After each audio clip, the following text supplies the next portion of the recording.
2, 1. Welcome to Made for More Living. One small step for man. With Johnny Jennings. Kick the tires and light the fires, Big Daddy. The fastest and most exciting hour of news, events, and real estate in Northern California. And this is a fact that was proved. Online at madeformorerealty.com. Does everybody know what time it is? Get ready.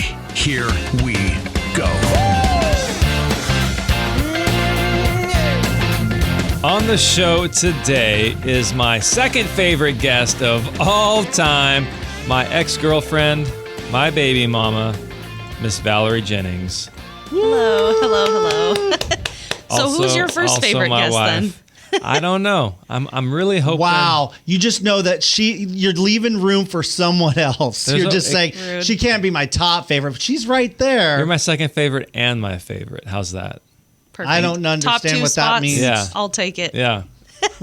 you take the cake. By the way, we can just start the show with this. Valary has an interesting announcement, and I knew first. I just wanted to throw that disclaimer out. I knew first because when this has happened, the previous two times, business has been going crazy. Like it's all of a sudden there's just like this hockey stick up, and business just ticks up. And so I was like, Val, I think I know what it is. Are you pregnant? Oh, I thought it was you guys were moving to Houston. Houston? Oh, gosh, no. Definitely not. Well, at first I said, no way. This is your third, right? Yeah. Okay. Yeah. Anyways, and I totally dismissed it, and I blew Johnny off, and then sure enough, What were the signs that you thought she was pregnant? Because business was ticking up.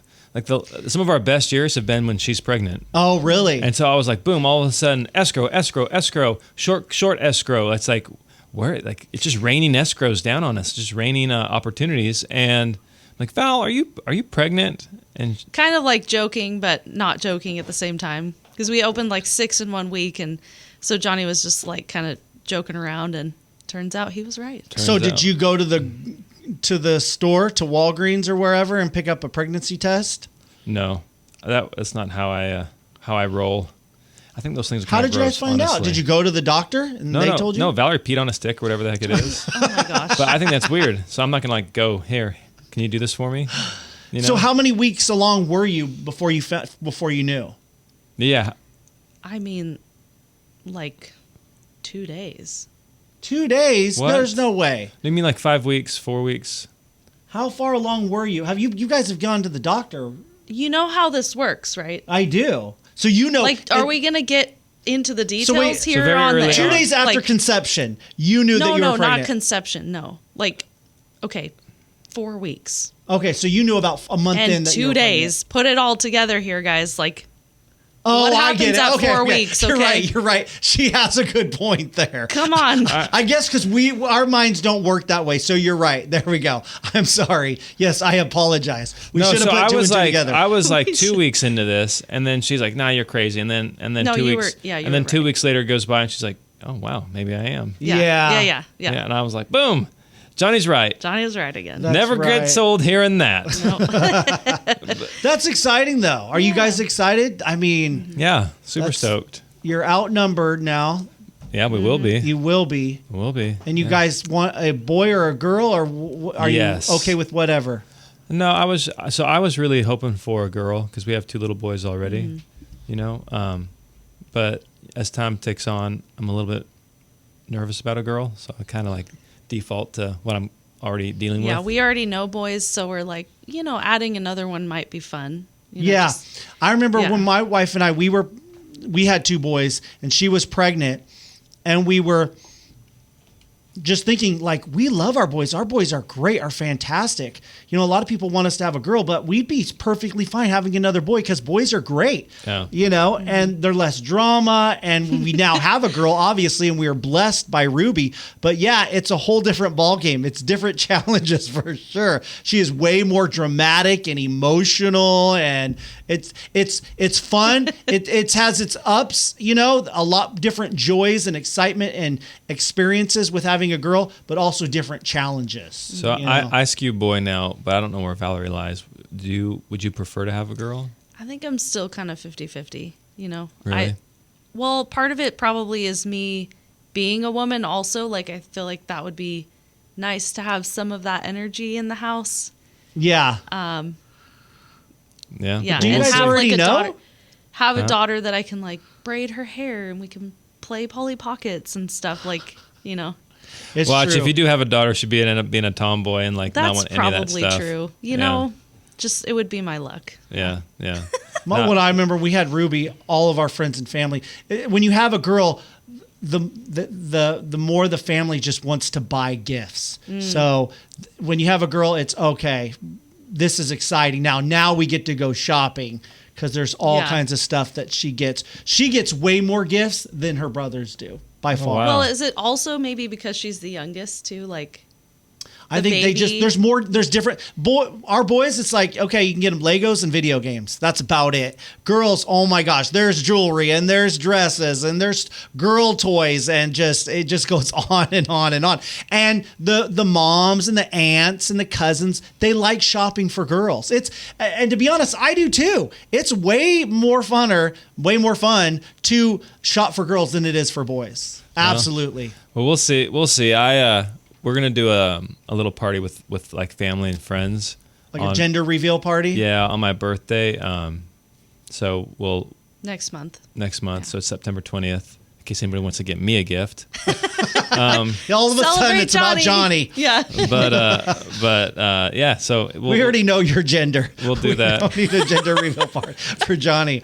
Oh man, yeah. So we're gonna do that. But I'm curious to see how the boys, like our two sons, interact with the So I'll new tell you one. this: when Levi was born, Noah, his oldest brother, was all about it. He walked into the hospital room, wanted to hold the baby. He was very protective of him. Okay. He didn't want anyone to hold him or take him away. He says, "No, this is my brother." And so that has just been amazing. So I think I've heard many families say that siblings just respond more than what you would expect. Yeah, I'm hoping the boys are starting to get along and not get along right now, because they're starting to interact more. Sure. So that's fun to see. But it's gonna be a journey. The question we also get a lot of is, are you gonna want any more children, anything like that? And that's something we're not quite sure about. We'll take it day by day. I know some families who have had like 2-3 kids, and the most recent child that was born totally blew up the plan because they're like, oh my gosh, this kid is crazy. Yeah. I cannot deal with another one. And so we'll see. We'll see what. Pastor of our church has 13 kids. 13. 13. Some of them are adopted, but still 13 kids. I was doing a showing. I was on a listing appointment recently. Since this is a real estate show, we'll see if we can weave some kids into it. I walk up, and there's like 2 kids sitting on the front porch, and then I go inside the house, and there's just a little girl just sitting inside. And I'm like walking throughout this house. I'm like, okay, there's 2, 3. I'm trying to keep track of them. We go into the master bedroom. There's a kid in a doona with a blanket over it, and like sleeping. Yeah. You know, and so like we're walking through and being quiet. I'm like, how many kids these people had? They had 8, but they were all scattered across. Isn't that incredible? That's so many kids. Yeah. We were pulling up to church recently, and we saw a big family getting out of one of those huge vans. Yeah. And Valary goes, Johnny, that's what's happened. That's what happens when you have a lot of kids, because it was chaos. Like dad's trying to keep kids from running in the street. Girls are crying. Like it was just absolute chaos. But Well, and it was one of those like, what are they like? Not Dodge Caravan. What's the word I'm looking for? Like those big like. Minivan or a No, not a cargo van? Yeah. yeah, like one the of those big next Ford cargo vans that you can fit like 14 people Express in or van. something. That's yeah. what we used to have. Yeah. Yeah. Yeah. So Right. anyways, with growing families, you gotta. Well, get Charlie houses. Kirk says, and I wonder what you think about this. He says that you should get married early and have more kids than you can afford. What do you think about that? As far as getting married early, And it's easy for him to say. Obviously, he makes millions of dollars, Right, and right. he Coming can afford from him. anything. so as far as getting married early, that's something that Valor and I have talked about, right? Gorgeous. Like, what's your take on that? I mean, I think it has pros and cons. I think the biggest con to waiting to get married. I mean, obviously you meet your spouse whenever you meet them, right? So you can't always control it, but the fact that people will like grow their personality by themselves, and then when you add another person into the mix, you're changing your, not saying you're changing your personality, but you in order to get along with somebody, you can't have this like, oh, well, I do it a certain way. And it's, Right. You become more inflexible the longer you wait. Like, Yeah.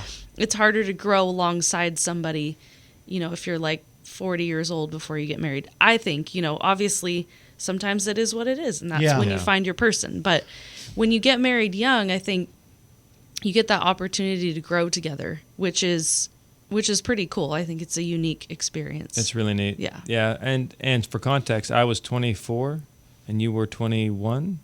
When we got married, When we yeah, were but married. we met, you were 21 and I was 18. Yeah. Yeah. And so, some people listening to this will go, oh my gosh, I got married really young. Mm-hmm. Some people listening to this go, oh, you waited till you were old. It just kind of depends Context, on yeah. your Yeah, upbringing. my mom was married when she was 17.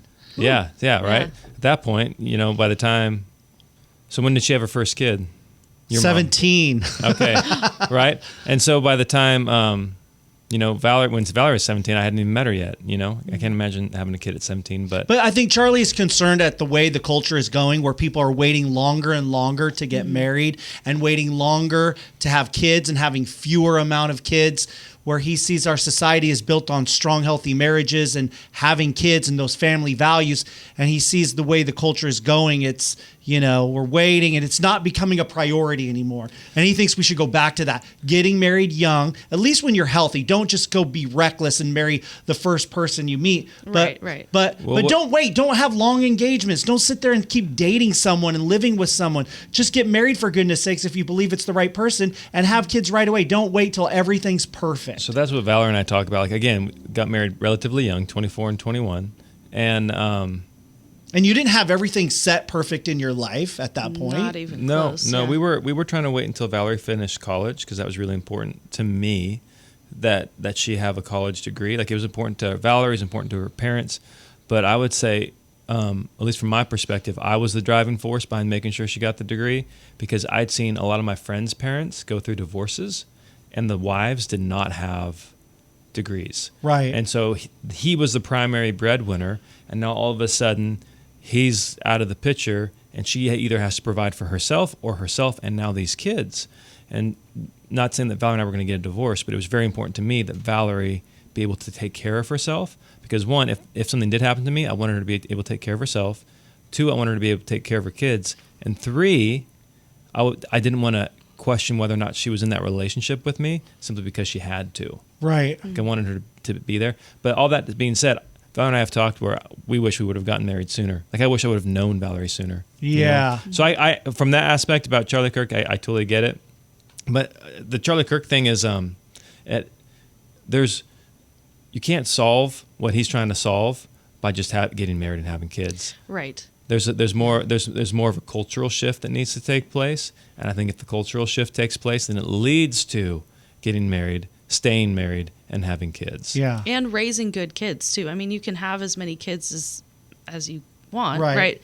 But then if those people aren't growing up to be quality individuals, then like, what was the point? Contributors Right. to Yeah. society. So Yeah. tying this into real estate, do you think someone should wait until their career is established, till they've graduated from college, until they have a great income where they can support a family before buying a house? Before buying a Do house, you think all the ducks should be in a row and everything perfect before they buy their first home? Or should they just jump in? What do you think, Gorgeous? I mean, a certain amount of like, life is never going to be perfect, right? Like, we tried to wait until all of our ducks were in a row to have kids, and it's at some point you just got to do it, right? And that being said, I don't think you should jump into a bad financial situation. Like, don't buy a house you can't afford, right? But at the same time, like, you're not going to have every single thing lined up perfectly in your life. So I'd say get in now, because the investment is only going to grow over time. Yep. And if you keep waiting, you're just throwing that equity away. I would sit down. Like, everybody's situation is a little bit different. Reach out to your local realtor. You can reach out to us. You just go to madeformorerealty.com. We're happy to have this conversation with you. I literally was sitting with a woman yesterday. She's going through a horrible situation. She's been married, I think like 47 years. And there's just a lot going on there. And I sat her down and I was like, darling, I don't think selling your house is the right option for you right now. I think there are some other things that we can do. I'm not getting paid to give you this information. I'm not getting paid to suggest these alternatives to you, but I think this might be better for you based off what you're describing to me. And so a good real estate agent is going to do that and sit down and go, okay, why do you want to buy a home? What are your goals? What's your job look like? What's it going to look like in 3 to 5 years? And just making sure that you have that game plan together. Because if you're here and you're planning on moving in the next 1 to 2 years, don't do it. Mm-hmm. There are so many people right now, so many people who bought in 2021 and 2022 that have negative equity. Yeah. Their house is worth less than what they paid for it. And they come to me and they say, hey, I paid this much for my house. I need to make this much money, so this is how much my house is worth. And I'm like, that's not how it works.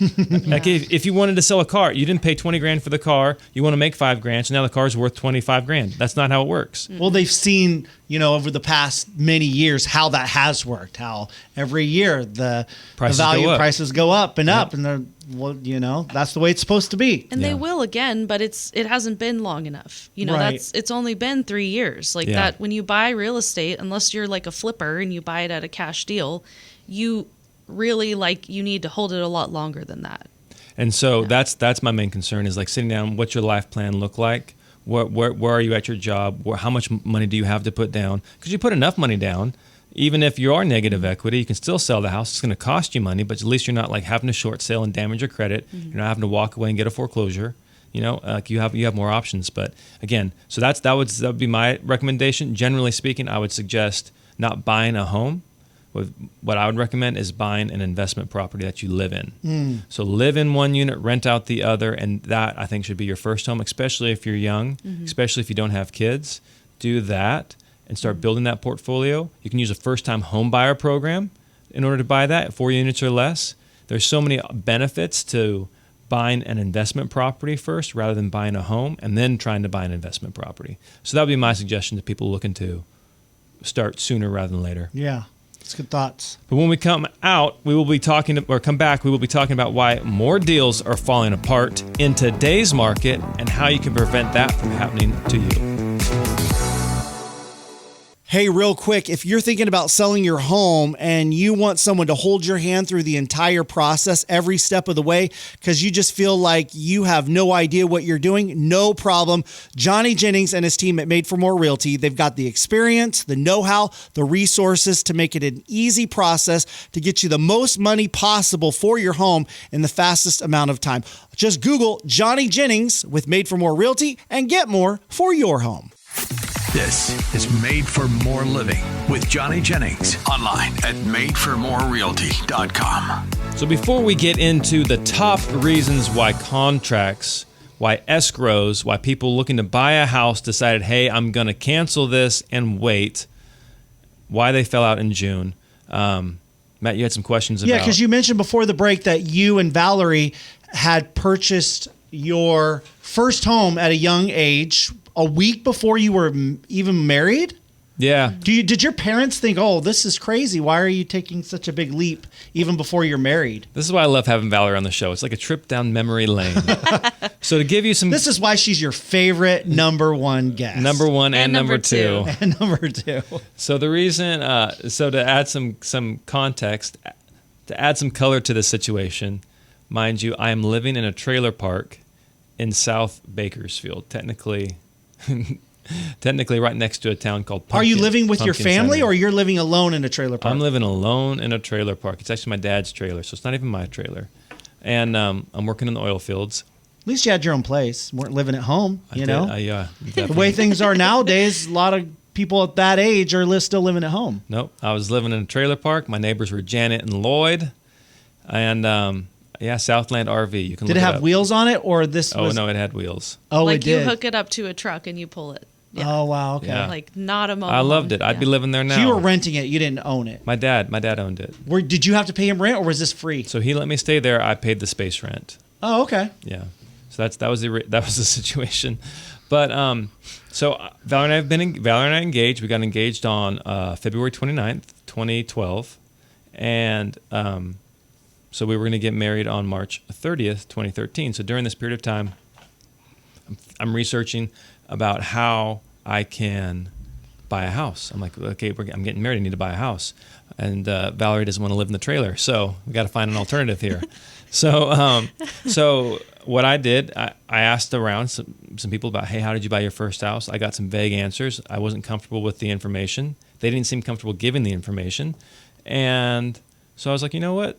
Books are cheap or free at the library. So I ended up reading over 1,000 pages on how to buy real estate. And during that process, something that stood out to me was buying a multifamily property where you can live in one part of the property and rent out the other. And so that ended up being the first house Valerie and I had. We bought it in Bakersfield. Oh, were you living in Bakersfield at the time? Yeah. So where did you find this property? How did you search for this? Did you just go online? You were looking think it for was the realtor. The realtor found it. I did not have a smartphone at this time. So you got a realtor literally. and you're saying, this is what I'm looking for. Anything Yeah. that was like 2 units or more and within our budget, obviously. Within the budget. Yeah. And so she got we closed on the house a week before we got married. And how much was that? The purchase price? Yeah. It was like 189. I don't even know if it was that high. No, because I think we sold it for 189. We sold it. So it was like 140 something, I think. Or 180. I think it was 180. I don't remember. And it was 2 units. You lived in one, which was what, 700 square feet, or how many? Yeah, it was like, I would say probably 800 or 900 square feet. It was a little 3-bedroom, 1 bath. Also, was okay. And then in the back, like, because it was a big lot, right? And there was an alley access. And so in the back. It was 1 bath. Oh my gosh. Yeah. The pink tile. Yeah. You don't need more than 1 bath for 2 people. Well, when your resale value, yeah, typically more than 1 bathroom is good. But we had a whole like little in-law unit in the back that was probably like 200 square feet. It was so really? small. I'm thinking like a 4-plex or a triplex or something. Well, so this we got there This is a eventually. regular house with some kind of shed in the back. Okay, 400 square feet maybe. It wasn't a shed. It was like a real, it had laundry, it had a kitchen, it had a bathroom. Cool. It was a real like rentable unit. Okay. So Studio, like a flat. Yeah, so we rented to a friend from church, and he, because he was also kind of in the same phase where he was thinking about getting married to his girlfriend, and so they were making those plans, and he needed somewhere to live. And save some money. Super nice guy. So you guys had some income from that rent. Yeah, helped offset the mortgage. Helped offset the mortgage. Yeah, I pulled it up right now. So it's a 3-bedroom, 1 bath, 1,486 square feet. Oh, 14. Because what happened, I think where you're confused is they enclosed the breezeway. The breezeway. Yeah. They counted that as square footage. Interesting. Yeah. When you bought it, they had enclosed it, or this is later? It was already It was enclosed. already. We didn't do really any work. You didn't on do it. any work on it, but yet you still sold it for more than you had bought it for? We just waited. The market was going up. Oh my gosh, it still has the same tile. No way. You're looking at the I'm I looking thought at they it right rehabbed now. it. Remember, guys, They this is Bakersfield. They rehabbed one of the. Oh, I love Bakersfield. Me too. They rehabbed one of the bathrooms, but not the kitchen. Really? At least in the photos. Yeah. And so it's Straight out of the 1940s. Its estimate right now is $380. Nice. So This is why you buy and hold real estate, folks. Like, Yeah. we could have made $200,000 off that place if we still owned it. 13 years ago, right. Yeah. Yeah. And still having that rental income come in, Yeah. We ended up selling it though because we didn't want to be long distance landlords. Mm-hmm. That was something. Oh, because you hadn't moved? Yeah. We had Yeah. to move. So we closed on the property. So some of the things that we tell people, you do this because Not to do. It's because you've lived through it, right? Yeah. You've lived Right. through it. And so we bought the house. I was working for a company named PCL. PCL in Bakersfield. I was a contractor in the oil fields. I ended up getting a job for Chevron in the oil fields. I didn't even think about Chevron shipping me back to Coalinga, where I'm from, where I'm born and raised. It turns out that's the only reason why I was hired. So Because nobody else would go. because nobody wanted to go to Coalinga. So we closed on the house in March. I started my job with Chevron in June, and in August they had me working in Coalinga. And so not even a few months later, I wasn't even living in the house anymore. And so we had to then rent out the front and the back unit, and we were long-distance landlords. We did that for a year. And that's tough because you probably But it didn't have was- a property manager or anything like that, right? No, we Or did. you? We used a property manager out the gate. Oh, But okay. they weren't good. And No, in it was, Bakersfield. In Bakersfield. No, I know. And I feel like, or they weren't good, or we weren't cash flowing, or whatever the situation was. Yeah, we just were like, we need to sell this. We can't. Yeah, the cash, it was really tight on the cash flow. Like it was costing us, I think, a little bit every month to do it, but costing us a little versus costing us a lot if we were to sell it for a loss. So we waited it out and sold the property. And I don't like think less than 2 years later. we ended up not losing money, but we didn't make a whole lot either. Yeah. But we didn't want to be those long distance landlords. Right. Okay. Yeah. But yeah, good experience for that first, purchase. Yeah. Yeah. And but you know what? When we closed on that first house, we realized, owning a home is much different than being a tenant. The main line was backed up. We had to fix that. There was like a slew of things that went wrong. Yeah. And But we realized that we could be making income off of it. So then we did it again a few more times because it just, having that income, even if you're living there, is just like a game changer. It's such a cool thing to do. yeah, it was definitely a pivotal moment when all of a sudden somebody, like a friend, hands you a check. I don't know what it was, $600 or $800. Like not like, it's not like I won the lottery. Yeah. But he hands me a check and I did like nothing for it except let him crash on the couch, so to speak. Right. And I'm like, okay. Well, How this many is cool. available types of property? How many of those types of property are available in our area that someone could do what you guys did? There's a number of them. There's duplexes, triplexes, fourplexes. Yeah. Anything over 4 is considered commercial, and so the requirement changes. But as far as But you're saying they're out there absolutely, 100%. for a first-time home buyer to take advantage of where they live in one unit and rent out the other unit. yeah, Most of them are not like shiny, special Sure. new houses. Like they're like all of those multifamilies are built in the 70s. yeah, Yeah. yeah, 'Cause they're not building those anymore. not really. not so often. No. Yeah. Not new construction at least. Yeah, But yeah, it's that advantage of, hey, you own something and you're able to still live there, but at the same time you have someone that's giving you a check every month to help off balance that mortgage payment. yeah. And so that was the big game changer for us when we had the place in Bakersfield, then we bought the place in Kalinga, and it was a triplex. Still wish we had that triplex I to know. this day. Regret. But we lived well. in one unit, rented out the other 2. So now instead of getting one check from somebody, Wow. we're getting 2 checks, and we're like, oh, this is even better.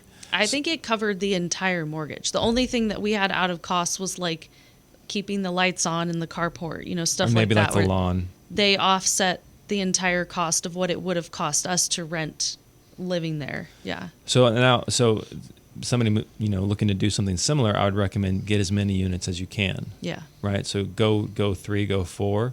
Right. Live 4 in- is the maximum you can do, though, right? So if you want to get like an FHA loan, right, like 3.5% down, a conventional 3% loan, like very low money down, Right. and get into home ownership, right? Then you want to stay under 4 units. If you wanted to go the more commercial route, then you can go more than 4 units. But then you have to have like 20% down, and you don't get like the owner occupied benefits. Of Right. It. Yep. Interesting. Yeah. So we could there were 3 water heaters to depreciate. There were 3 ACs to depreciate. There was all this other stuff tax wise that you could take advantage of. But yeah, that's what I would recommend. And we can certainly help you with that. There's lots of opportunities out there, and keep in mind these places are probably not where you'd want to live long term, right? Right. But just to get going. But you know what? If you're willing to sacrifice a little in the short term, live there for 6 months, a year, then find another place.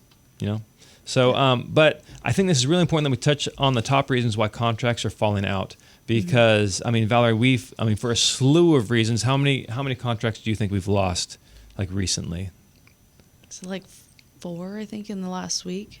Yeah, I would say 4 or 5. Yeah. And keep in mind, we never lose contracts. So this is decisions on the buyers, the sellers, financing not coming through. Buyers- People are just scared. It's all of it. For us, it's a smattering of things, but our data sample is really small. If you look at it from a more bird's eye point of view, the number one reason why people are canceling is because of an inspection issue. The seller did not. That's 28%? 28% of homes canceled because, like, for example, Haley, we talked about this on a previous show. Oh, yeah. There was an issue with the main line. Haley's sellers did not inspect the main line before going on the market, and there's an issue with the main line. The main line is the sewer line that runs from the house to the street or from the house to the There's alley. a leak in it or roots growing into it. There was or an issue. It something? needed to be replaced. And it was going to cost, do you remember how much? Like 18 grand. 18 grand. Oh my gosh, So that's crazy. So the seller thinks they're going to make so Yeah. much money, and then all of a sudden it's been reduced by $18,000. Yeah. And she's like, this is ridiculous. It works fine. I don't need that. Another buyer comes through, and they're like, hey, the main line needs to be replaced. It's going to be 18 grand. And she's like, okay. Right. But if she had done the inspections up front, it wouldn't have been a surprise to her and wouldn't have been a surprise to her buyers. And she wouldn't have lost out on that first buyer that came through the property. She wouldn't have.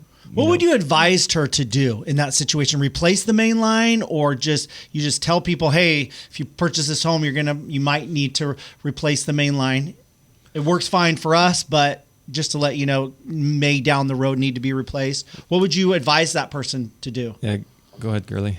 Well, I think every situation's a little bit different. Like, depending on the buyer's ability to do things like that, and the seller's ability too. I mean, like, there's lots of contractors that will take care of the work and then get paid through escrow. Like, there are, because a lot of people don't just have 18 grand laying around that they can do repairs Right. like that, right?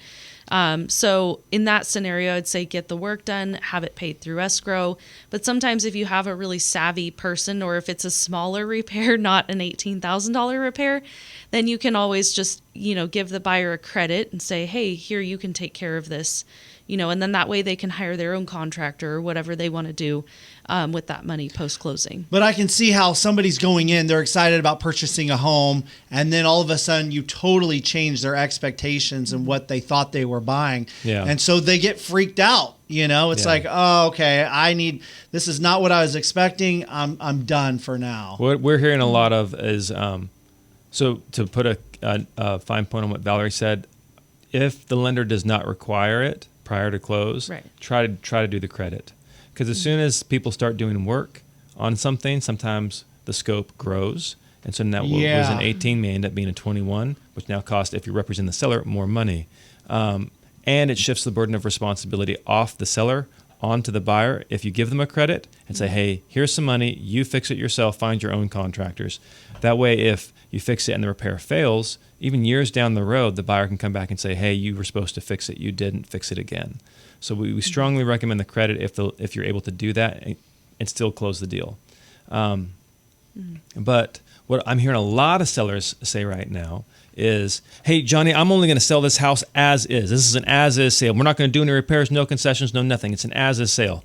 And so when the conversation comes up of pre-inspections, they're like, well, it doesn't matter. I'm selling it as is. They can expect whatever they want, but they're going to have to pay to fix it. And unfortunately, that's another reason why you're seeing houses fall out of escrow, is because sellers are unwilling to negotiate with buyers on, like, if buyer one wants health and safety issues fixed, if these are lender required items, guess what? Buyer two is going to want the same things. Yep. But it goes back to sellers are not accustomed to hearing my house is worth less. I'm not going to make as much money as my neighbor did last year.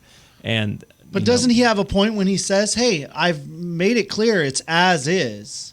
So every sale is an as-is sale in California. Most people don't realize that. Every sale is an as-is sale. It says it right there in the purchase agreement multiple times, as-is sale.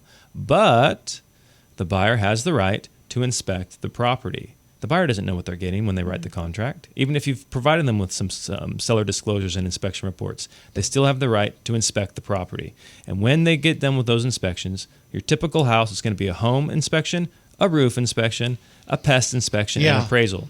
Once they get all those reports back, then they can submit to you a request for repairs. And as the seller, because this is an as-is sale, you can either accept the request, you can flat out reject the request, or you can negotiate. And if you're unwilling to negotiate and you're just going to reject the request, then you know what? The buyer says, fine, that's totally your house, your rules. I know you only want to sell it as is. I'm going to look for somebody else. And So then the deal blows up. You're saying that right now we're in a climate where more of these contracts are Falling through. Are falling through. Yep. Well, what's going on? Why more now than 5 years ago? What's happening now that this is happening? Yeah. So I think there's less wiggle room to negotiate. Sellers need to make top dollar, and top dollar is just not cutting it for them right now because, again, their home was worth less, and buyers are scared. Buyers are terrified. Why why would I buy a house worth X today if it's going to be worth X minus $20,000 potentially in 6 months? So and you're not even going to help me out with these repairs. I'm taking on this extra risk, and you're not even willing to meet me in the middle. And also keep in mind, inventory is climbing significantly in our area. So if they don't like your house, they can find another house that they would like. They can find another seller who's willing to negotiate. Yeah. So the sellers are no longer kings. They're no longer the dictators of this transaction. They have to come to the negotiation table and work it out. Is that kind of what you're seeing, sweetheart? Yeah, for sure. Yeah. The negotiation has become a little bit more hardball on both sides. Like, I think that's why the contracts are getting a little bit iffy, because there's less like flexibility in people to negotiate, right? Yep. Yeah. So that was the number one reason why inspections fell through. The number two reason is the sellers got cold feet or nervous. Buyers? Buyers or sellers. Buyers or sellers. Yeah. Buyer/seller. So if they're selling and buying, right? Like we had a client recently. Valary did a phenomenal job. By the way, we've been working with this lady for like 2 years. Yeah. Okay. And she's always like, hey, I'm gonna start the process after my next trip. 2 years later, we list the house. Valary gets her an incredible offer. They are willing to wait for her to find her next property. She didn't want to even look at properties until she knew what her house was selling for, right? We wouldn't recommend that, but this is what she wanted. So Valary's accommodating, being the professional that she is, and helping. Valary goes out and finds her another property. Valary, this property was in contract. Valary was able to negotiate so that way if the contract fell through, we were the next choice in line. Just by happenstance, the contract fell out. We get in there. So now Valary has gotten the house sold. Yeah. And she's gotten it negotiated for the perfect deal for her buyer/seller on this replacement property. And then, mind you, this is 2 years in the making.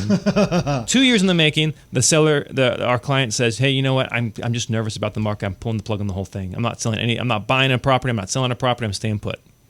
Again, her choice. Totally get that. But that sentiment of uncertainty is, just by what we're seeing right here, very common in the market.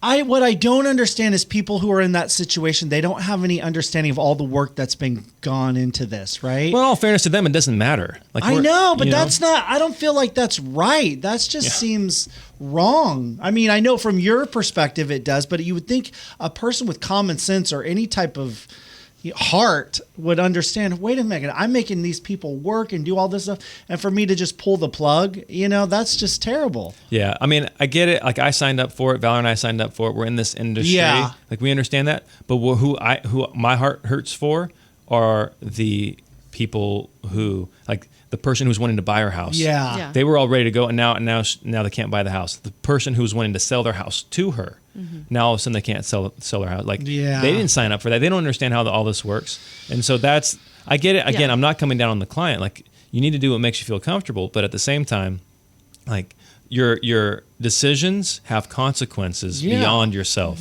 Yeah, not only just the agents, like you said, but all the other clients involved, like those people that are counting on that house to move into or that money to come through that they needed. Now it's no longer there. Yeah. Yeah. But anyways, those are the number two reasons. So how you can avoid your house falling out of escrow or anything bad happening to your situation, make sure that you have those pre-inspections done. We have a fantastic vendor, Good Life Inspections. They do almost every type of inspection you can think of. So reach out to us, madeformorerealty.com, and we can get you their contact info. And then 2, if you're going to begin this process, make sure that you're comfortable with it and willing to see it through. And make sure your buyer, if you're selling your house, is willing to see it through. Why are they buying the house? What's their motivation? How's their financing look? Make sure all those things are identified and clear, so that way there's no surprises 10, 20, 30 days down the road. Hey, real quick, if you're thinking about selling your home and you want someone to hold your hand through the entire process, every step of the way, because you just feel like you have no idea what you're doing, no problem. Johnny Jennings and his team at Made for More Realty, they've got the experience, the know-how, the resources to make it an easy process to get you the most money possible for your home in the fastest amount of time. Just Google Johnny Jennings with Made for More Realty and get more for your home. This is Made for More Living with Johnny Jennings. Online at madeformorerealty.com. In the studio with us today is Miss Valary Jennings, and so we are, talking all things real estate. She's my wife and fellow real estate broker with Made for More Realty. And Valary, I'd like to get your take on, well, what would you advise somebody if they said, hey, you know what, I want to wait. I'm thinking I can't get the price I want now. I'm going to wait and try later. What would you suggest to them? So talking to a seller, a multitude of different things. So one, inventory is going up every day. So your competition is increasing day by day. Yep.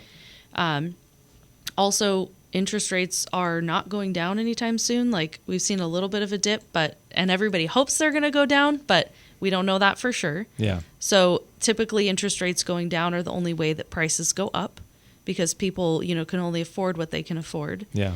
And a third reason would, honestly, not to be negative, but prices are going down.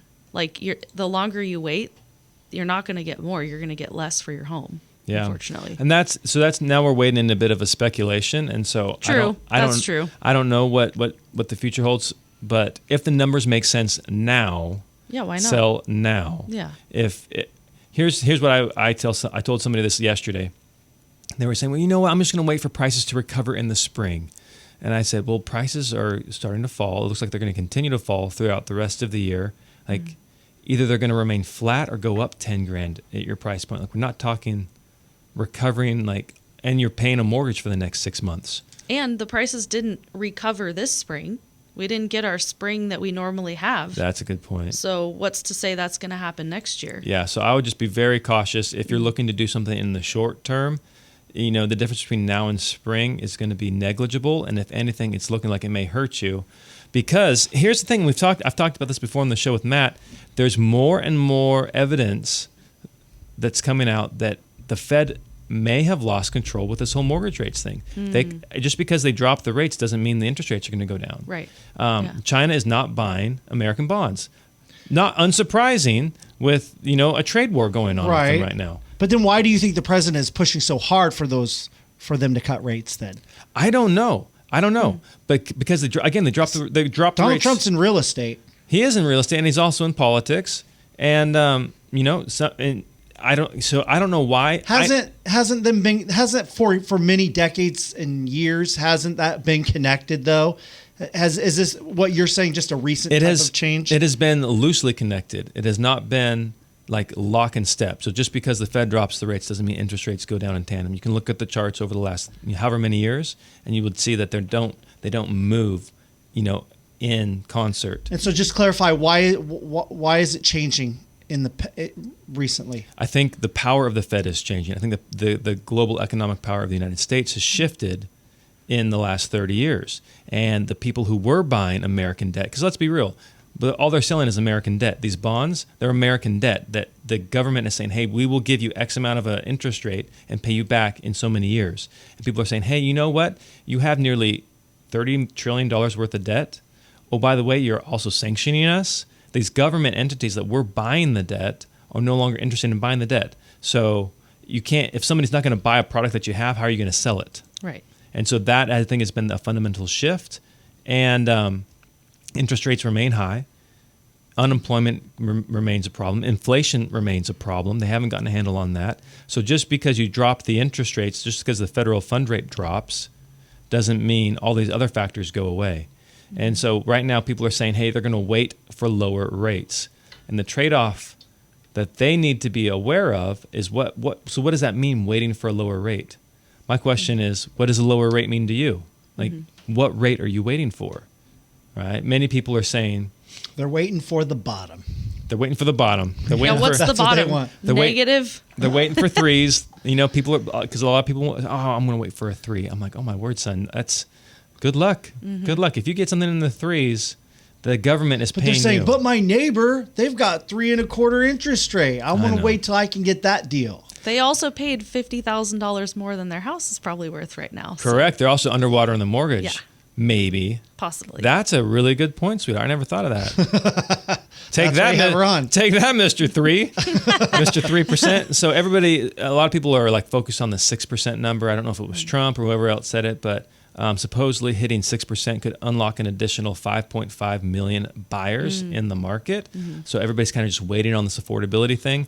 But I really, it doesn't, that doesn't make any sense, because just if you unlock 5.5 million buyers, well, if supply is just going to be consumed, you're just going to keep prices high, Yeah. or you're going to increase the prices. Like, it's not going to make a huge change in the overall market by unlocking potentially. This is also potential. These aren't like hard numbers. It's not like Right. there's 5.5 million people pre-approved waiting for interest rates Right. to go down. Like, this is speculation. And anyways, so if you wait, one, it's going to cost you more money, right? Because potentially you're renting, or you're in a situation that you don't want to be in, or you're not taking that job promotion, or you're not going to start that business because you're waiting to move, right? Right. And then if you do wait, everybody else is waiting too. So now you're just going to be competing with everybody else for the inventory. Well, and I think this is a huge point. You can always refinance, right?